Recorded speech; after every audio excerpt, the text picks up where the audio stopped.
Welcome back.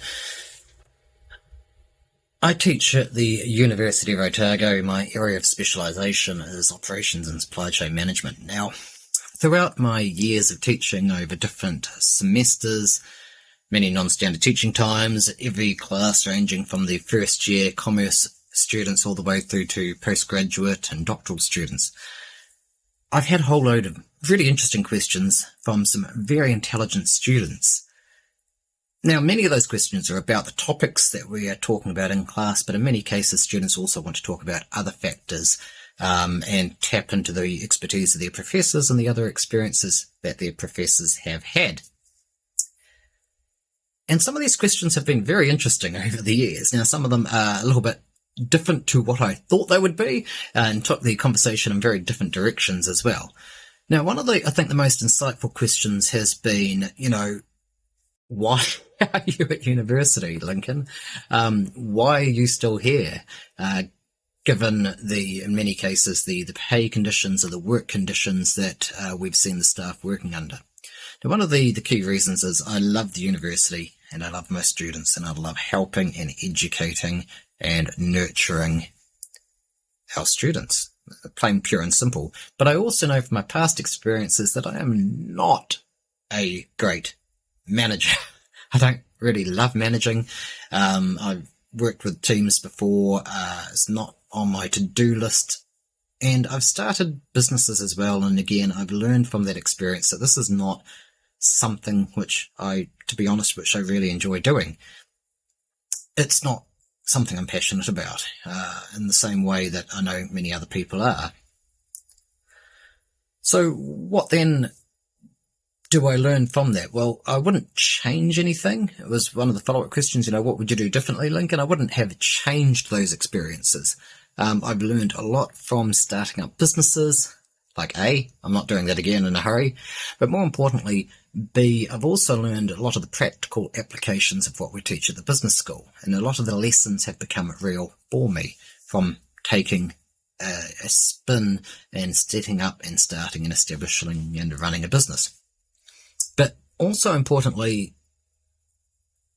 one of the questions is then, well, Lincoln, what would you do differently? And the answer is, gosh, I would be patient. When I think about buying stocks and shares, when I started university in the early 2000s, if I had held some of those stocks and some of those shares up until today, I'd be in a much better shape. Now, some of those stocks I was buying in and out of, taking more speculative positions in, losing some money, gaining some money, But there are other shares and companies that I identified that are really strong, powerful, wonderful companies that I wish that I had held on to. Now, a really great example of this is Mainfreight, and I'm going to switch to Fastgraphs in a little bit to show the implications of this. Now, if I'd held Mainfreight the entire time, my life would be very different today. Now, what I'm going to do in Fastgraphs is I'm going to use the system to sort of model what would have happened if I'd made different choices. Now, in the early 2000s, I was dating a young woman and she got me into the Herbalife. Now, yes, I know multi-level marketing. I learned a lot from that experience. What can I say? I've also done door-to-door selling when I first started university. Again, that is not my cup of tea.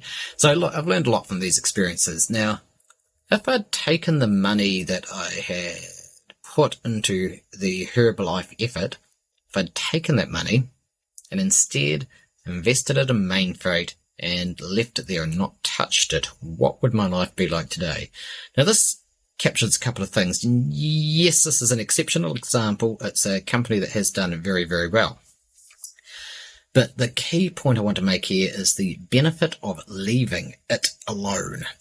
And the benefit of also just buying a good company that's well run when it's small, when it's growing, when the price to earnings multiples are good, and holding on to that, and also watching the compounding growth of dividends. And the key lesson for me here is, golly gosh, if I just held on to that stock. Now, one of the things that I've been trying to do over the last couple of years is to take that key lesson, to hold on to the key stocks a little bit more, a little bit longer, and to let those dividends grow, to let the dividends compound. Now, one of the other ways that I've been doing this in more recent years as well is to focus more on the ETFs, the exchange traded funds, like a mutual fund, a collection, a basket of stocks. That gives me instant diversification, and it tends to be more stable in terms of price. So I don't get that emotional feeling of the roller coaster as the stock prices go up and down, up and down. And the more stability fundamentally is going to mean that I'm less likely to sell because I'm going to be more relaxed about the holdings.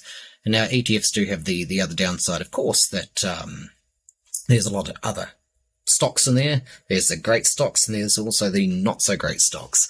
So yes, ETFs are not a perfect solution all of the time, but it's something I've gravitated more towards in recent years and last while to try and smooth out some of those rough edges and reduce my anxiety as stock prices go up and down.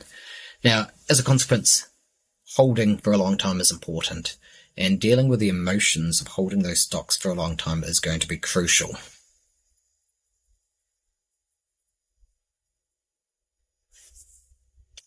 So, I'm here on Fastgraphs and I've pulled up Mainfreight here in New Zealand. Now this is a logistics company, and I think it listed in 1978 and 1987, and we have here the maximum display. Now a couple of points I want to make. I'm just going to scroll down. I'm going to take price off the chart. And what I want to look at here is first this beautiful earnings in orange. It had not so much a hit, but a pause here in the global financial crisis, and then steady growth up until the pandemic. Now we can see this growth was about 22, 30, 5, 4, 12, so reasonably steady, single and double digit growth. We can see some massive growth here of 89%, then 20%, and then a decline here at 34%. Now, if we sort of ignored that blip, we can sort of see this pattern of earnings would otherwise be hitting about here where they were, and then we've got these analyst estimates that they're going to keep on trending upwards quite strongly. Now, I also want to draw your attention down here to the analyst scorecard. We've got over 2 years the analyst estimates here of the adjusted operating earnings. They get it right about 78% of the time, and the company beats analyst expectations 22% of the time. Now this is true both 1 year and 2 years out, so this is in my mind a good record for an investor. So if we add price on to the chart here, it sort of readjusts and redraws. Now a couple of quick notes here. It's currently trading at 24, 25 times PE. In the recent past it was down to about 16, 17 times maybe. But beyond that, it's been trading at much higher multiples, up to here, I think about 35 times. But if we look all the way back here, for example, when I was looking and had shares back in sort of 2002, the share price was about $1.30. The price to earnings ratio was about 11 times. And obviously, if I'd held it all this time, I would have gained from multiple expansions. It's now trading at a PE twice of what it was 20 years ago. But on top of that, it's also had, we can see here in white, we can see this dividend growth over time as well has also been very powerful. So let's check this out. Now, if we open up the tab,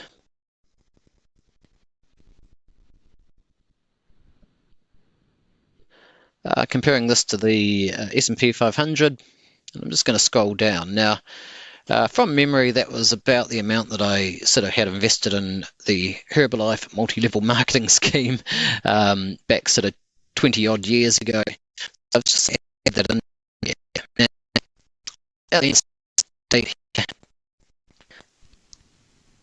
and an end date here. There would have been substantial growth if I'd just invested and just held into Mainfreight, and if I'd reinvested the dividend. We're talking about some very, very powerful long-term substantial growth. Now this is a total compound growth rate of 25%, which is absolutely insane compared to, for example, the S&P 500. And of course some very strong dividend growth rates as well. Now, one of the other lessons is, even if I'd just taken that amount of $2,500, invested it in the SPY, I still would be coming out a long way ahead today. Now, that's still a nice gain for that money. What it would look like today, if I just left that $2,500, I would have invested and reinvested the dividends. Coming down here, for example, in the last couple of years, I'd be getting up to $8,000 a year in income, representing quite a very powerful yield on cost from that original investment that I made. So, regrets? Yes, my regret here was I did not hold on to this wonderful, wonderful, powerful compounding company.